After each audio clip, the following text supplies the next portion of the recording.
আমাদের দেশনায়ক তারেক রহমান ৩১ দফা কর্মসূচি দিয়েছেন। এই ৩১ দফা কর্মসূচির মাধ্যমে দফার মাধ্যমে রাষ্ট্রের মেরামতের কথা বলেছেন।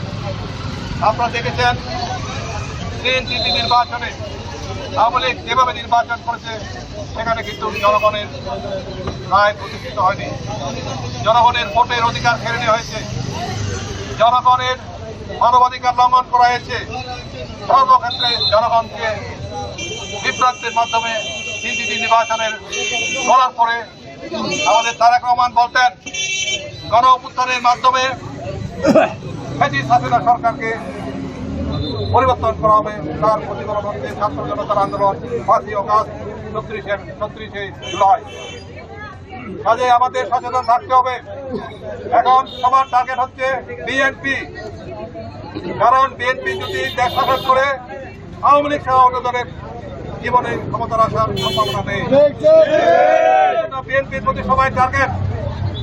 আমি এই জন্য বলতে চাই আমার প্রিয় নেতৃবৃন্দকে আপনাদের সজাগ থাকতে হবে, সচেতন থাকতে হবে। বিএনপি নিয়ে রাজনীতি চলছে, অনেকে নির্বাচন চায় না। কেন চায় না? এটা জনসমর্থনের দাম ধরে না। কিন্তু বিএনপি জনগণের দল, জনগণের ক্ষমতায় বিশ্বাসী।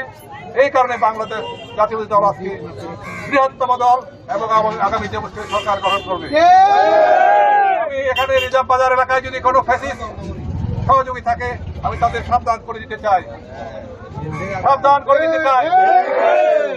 আর বলতে চাই আমাদের রাঙামাটি জেলা বিএনপি নেতৃবৃন্দের সাথে যদি ফ্যাসিস্ট সরকারের কোন নেতাকে যদি পাওয়া যায় বিএনপি নেতাকে আমরা মাফ করে দেব না। সাবেক সফল মেয়র জনাব সাইফুল ইসলাম ভুট্টু ভাই ৩১ দফার কর্মসূচিগুলো, আমাদের যে দাবিগুলো, আমাদের যে প্রকল্পগুলো, আমাদের যে জিতগুলো, এইগুলো জনগণের মাধ্যমে প্রতিফলিত করার আহ্বান জানিয়ে আমার বক্তব্য শেষ।